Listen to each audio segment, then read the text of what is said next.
Oh, hey guys. I know it's been a while since you've actually seen me, a driving video where, I'm just rambling as I drive. That's all I do is ramble. Well, just for the most part. But, I just delivered in Cheyenne. Well, okay, today is what? Today is the 19th for like 4 more hours. But I delivered in Cheyenne at the Walmart, which that was really fast. And I checked in my hour before. I had 42,000 pounds of juices, like lemonade, whatever various Coca-Cola juices. Yeah, cause it came out of Auburndale, out of that plant. Now, originally I might have picked it up. Oh, I had 42,000 pounds, like 42.3.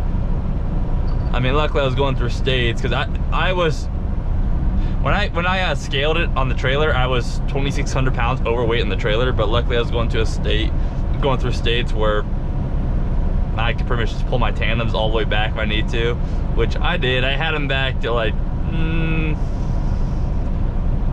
47, 48 feet mark.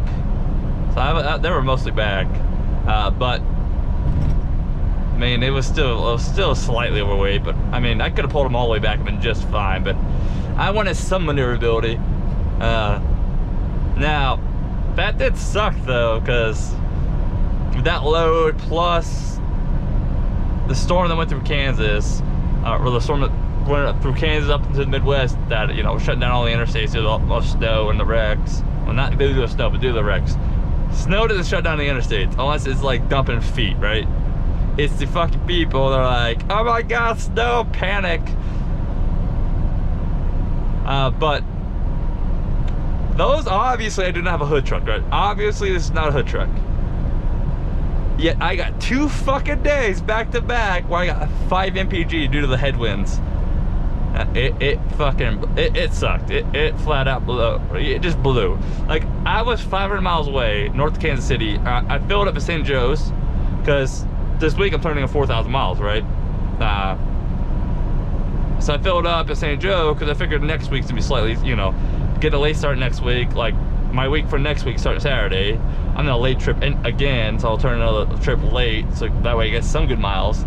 But this week is gonna be it's gonna be, less. So I was like, I will overfill for the week ahead. That way I make up for it, next week. Solid plan. I usually have no problem doing that. But I was not counting on getting 2 days of 5 MPGs, so 500 miles.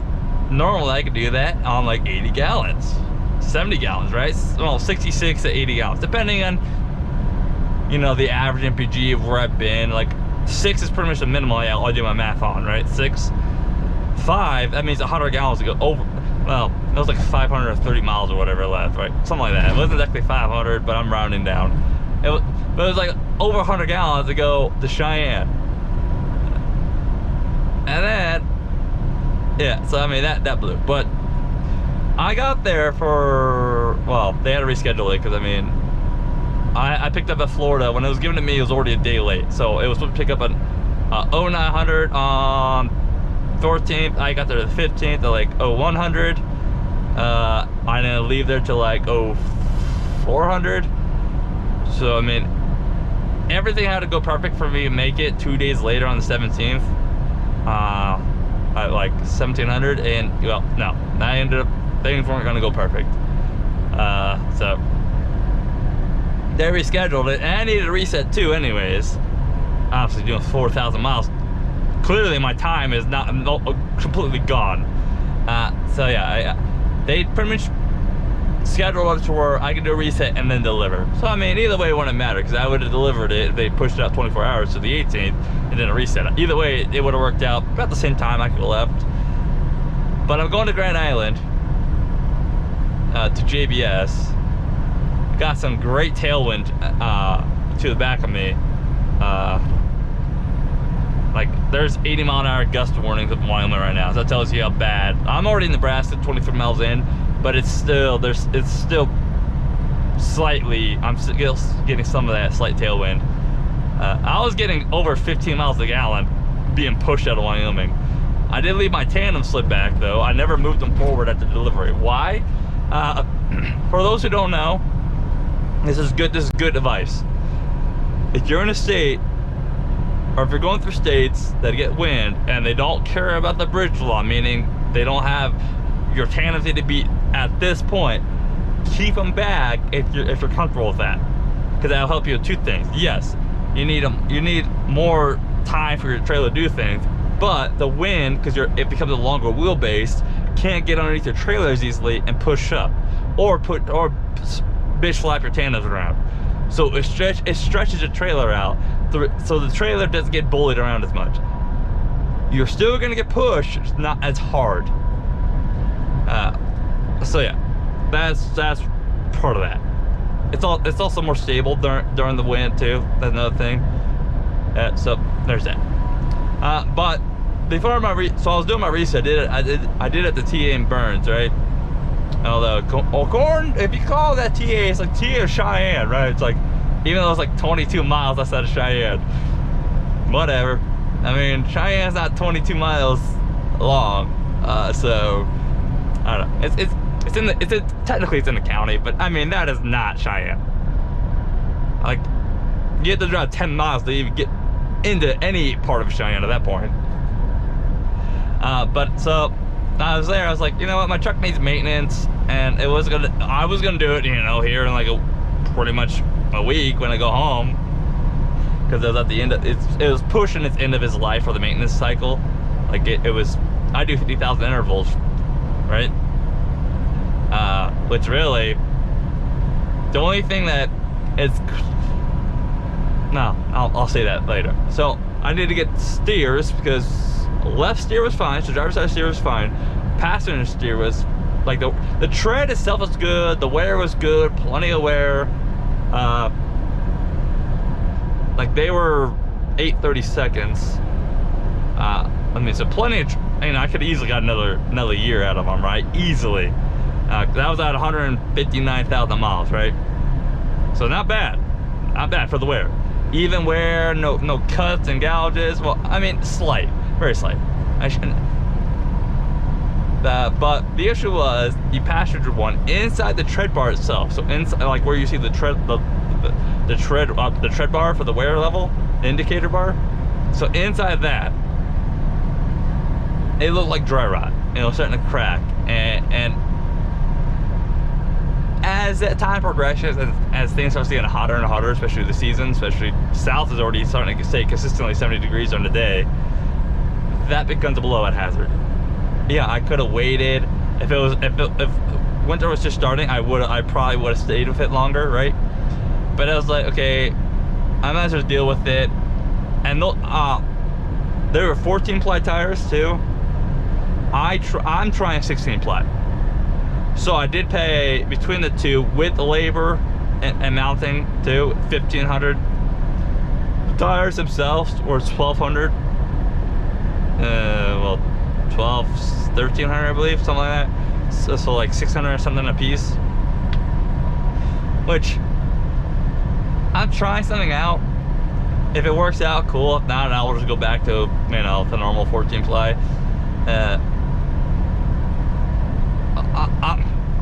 I understand 16 ply had tougher shoulders too. Their sidewall's tougher, so it's like there's stiffer tire too. So I mean, it might work. I'm trying to prevent that damage from happening again, because I've never seen what looks like dry rot inside the tread bars. Like, that was the weirdest thing I've ever seen. Think dry rot on the side of the tire and everything, with cracks starting to form. That's what it looks like. And it actually, yeah, cracks themselves are actually starting to pop up. So like I said, that's the reason why I replaced it. Didn't really want to, but whatever. I also had a power steering leak. All it was a clamp. It had the pinch clamp. And even though it was tight to me when I was wiggling around, it was tight. Or not wiggling around, I tried wiggling around. It was tight. So I guess that's the thing with them. They took it off, put a screw one on, and I fixed it. It barely lost any fluid. It was like seeping is what it was. I felt it in the steering. The steering was more floaty because the air was getting in, so I felt it. Just, the steering was a little stiffened up a little bit, but I mean, it's only so much you can do. I'll need to get in alignment when I go home again. Now, this is what sucks about the current stock shortage stuff, right? Is literally everybody and their mother is out of full synthetic, like especially like T6, good fucking luck trying to get T6, right? For those who don't know what T6 is, it's Shell Rotella T6. That's literally what it is. It's just oil. The truckers love it. Diesel guys love it too. So I wanted to try it because I'd been running Delvac up to this point, meaning mobile Delvac, just another oil. And I wanted to try T6 because, I mean, nothing wrong with the Delvac. Delvac is working just fine. Oil can also increase your MPG, not by much, but like 0.1, 0.2, you know. Like, it can also affect how easy the engine starts up during the cold, how better it runs when it's hot, shit like that. Like, it does affect things, so I wanted to try it. Because any MPG increase, anything that can make it, yeah, see, this guy's his tandem slid back too. Like, I'm pretty sure he's empty also. So anything to make the engine run better, I'm willing to try. Sadly, they're out. Everybody in the mother's out of T6 full synthetic, and they're actually out of the mobile Delvac too. Now, Sapros did have the Delvac and the drum, but they can't sell that, and JCT does not have an account with them, so I couldn't go over there and get the engine PM done. It's one of my biggest complaints about JCTs. I have to go where they have accounts, which is fucking stupid considering I'm paying for it anyways. Like, it is absurd. So we put in T5, which is semi-synthetic, so it's blend, which also means that when I go home here in the start of April, I have to put the truck in again to get, you know, the oil change, just to get it back on the same intervals I was doing, which kind of blows. So I literally throw away money, just cause. I mean, it needed an oil change anyways, 50,000 miles, you know, like. So the way, for those who don't know, so yes, if a manufacturer's saying it can do like, Freightliner says it can, at 8 MPG, you can do 70,000 miles. So if a manufacturer's telling you that means they tested it. If you change it sooner, all you're doing is giving yourself peace of mind. I do 50,000 as a safe level, meaning it gives me flexibility. If I have a bad couple weeks to get 6 MPG, cool. 5, obviously I had a couple days of 5, cool. This truck is usually, this truck sits between 7.2 to 7.6 is where this truck sits. So I do 50,000. The truck hasn't done anything wrong about it. Hasn't shown anything wrong that it doesn't like that. The water fuel separator, so you know that main one, that's always the dirtiest filter at the 50,000. Makes sense. That thing's doing a lot of filtering, so 50,000 is really the limit for that. Although not all filters wear the same. I had the filter I had that was that. Even though same filter, same brand, same everything, not all will. Some handle it better, some just for some reason look worse. This one looked shit. The one beforehand actually wasn't too bad for 50,000. It was like 58,000 on that one actually, or 53,000, just because it's slightly over. So I waited an extra week because I was going home. I mean, it's only so much I could do on that. But the other fuel filter, the guy pulled it out, was like, he thought it had already been changed. Because he's like, has this been changed? And the guy was like, no. The guy that was on my truck before he was sent over to the other truck. Because it was that clean. So, that 2 fuel filters. The oil filter, nothing was mentioned about it. An oil filter really is the one that's going to tell you if you're waiting too long to change or not. So there's that, and then had my drives rotated, had the brakes inspected. I had disc brakes on each axle. They're at 13/16 right now, so I mean they're pretty pretty new still. So at that rate, I could probably get, and they hold up like they're holding now, 3 more years before I even think about starting to replace them. 3.5, based off current wear. That's 1 year. I wanted to get an alignment there, but their alignment, I don't know. I don't know whether this is true or not, because some fuckers will tell you the machine's broken just not to do the work. So I want an alignment too with the steers, because this is a rule too. The rule of tires is, if you replace, like for example, I bought 2 steers. Why did I buy 2? Even though the driver's side one was good, but if you replace 1 steer, you replace both.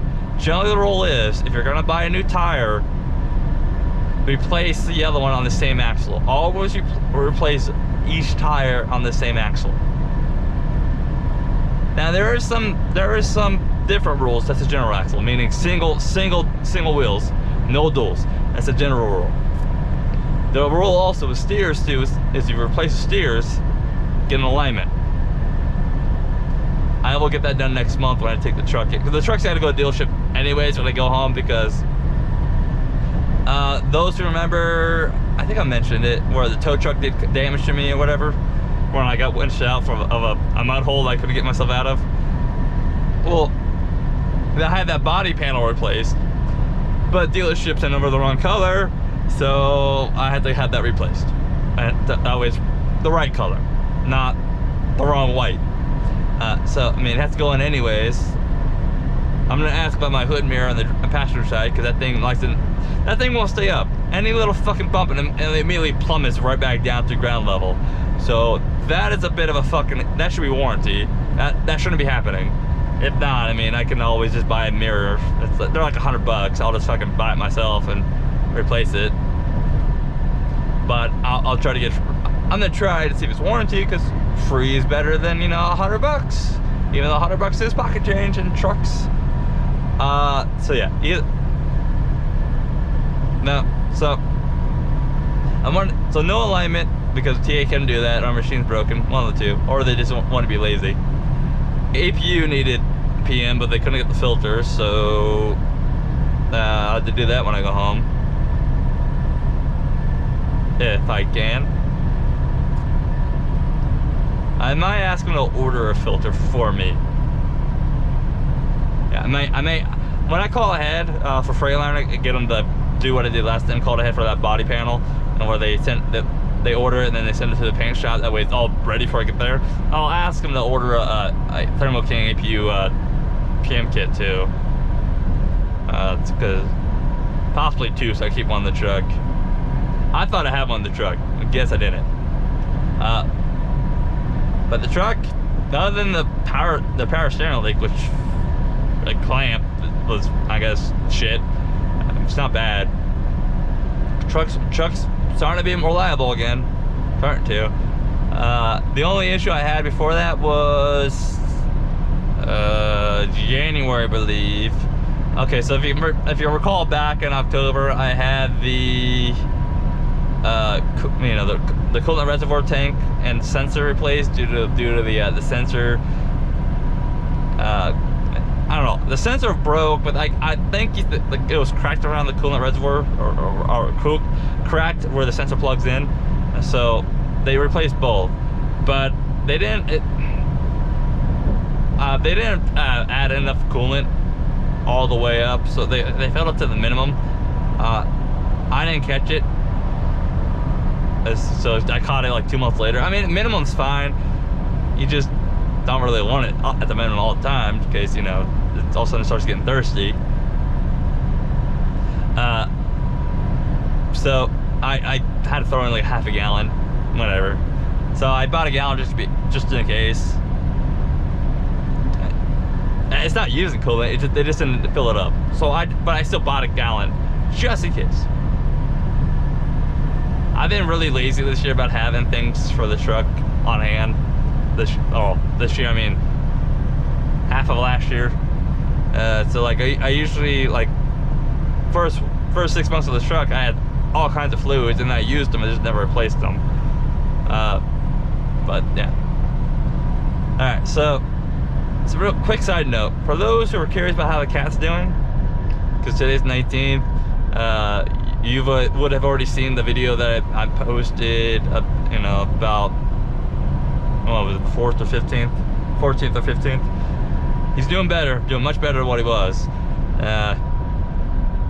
About Wednesday, going into Thursday, he started using the litter box more consistently. He actually started doing more streams more consistently. I mean, there's that. He hasn't leaked outside like the litter box. Like he'll make multiple trips to the litter box now, so just the one, which is still better. I mean, it's not as where I want it. He needs to make the one as a letter at one time instead of doing 3 to 5 trips. As long as he's doing that though. But he hasn't accidentally leaked outside the litter box, except for maybe a few drips. So I mean, we're making progress. We are making.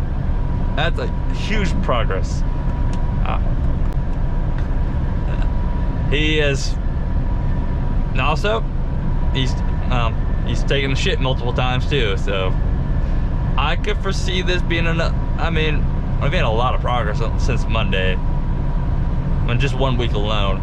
It's most likely I'm still gonna be dealing with this, you know, for next week and a half before it really, you know, really starts pulling out of it.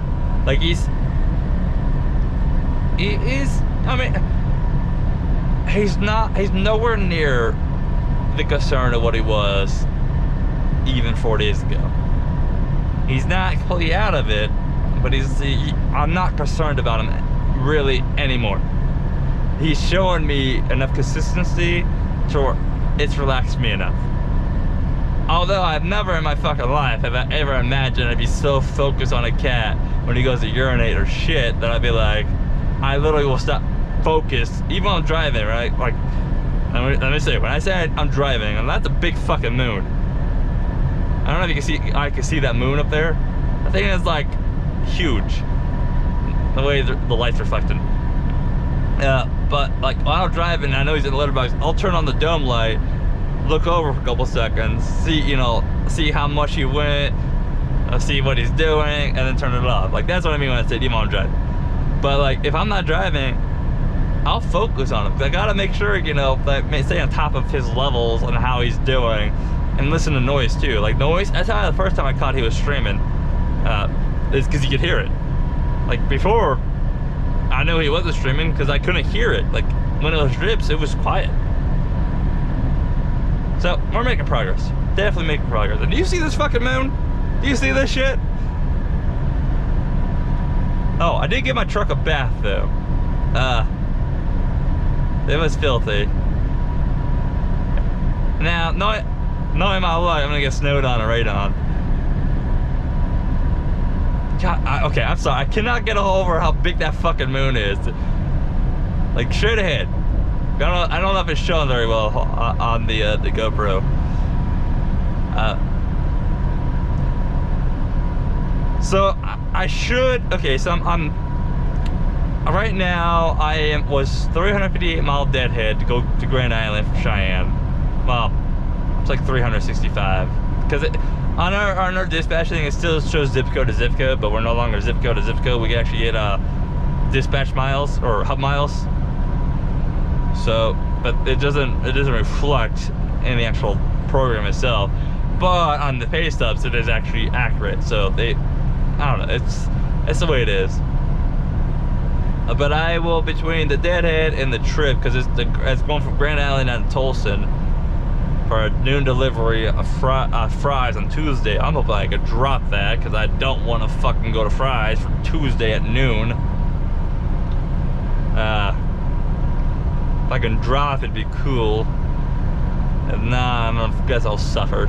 But between Deadhead and that is 1,670 miles, and that'll be Tuesday. So I should be able to get in another 2,000 miles. I should be able to hit like 3,000 to 3,600 easily with the late trip. I'm not. This guy is really close to the zipper. Get the fuck out the zipper, dude. But I don't know, because right now I'm trying to slam miles away. Like, all the money I spent in those 4 to 5 days, I need to make back, because I am going home on the 4th. I would have been, like I said, this whole thing has made me go home late. But like, yeah, you see how he's just sitting, like, actual trailer sitting on the zipper, and then I flash him over. Like, he didn't. I hate truckers that don't give a shit about their trailer, where the trailer is. That's why when I'm in the left lane, I'm hugging the yellow. That way the trailer is not sitting on the zipper, or even close to the zipper. Not to mention, it protects me too from the right lane. If they get gushed over, they have more room too. Like, not to mention, you ever noticed, right, when a semi is going even 10 to 15 miles an hour faster than you in the left lane, they fly by you and there's wind, he'll pull you that way? That still happens to actual trucks too. A truck can pull another truck over due to the gust of the wind behind them, the airstream. It can suck you in too. And that's another reason why you want to sit on the outside lines as much as possible, protect you from that. But yeah, back to what I was saying. I'm trying to slam miles away. I kind of have about the same amount of money I would have had when I'm going home. But fuel cost kind of sucks. But you know, it's life's starting to go back to sort of back to normal. Sort of. I like normalcy. I like, you know, not having to worry about shithead on my lap right now, or you know, when I'm gonna go home and other things. Well, he loves his diet food. The stuff that's designed for what happened. He fucking loves it, which is good news for me. But alrighty, guys. You guys stay safe out there. Catch you next time. Bye!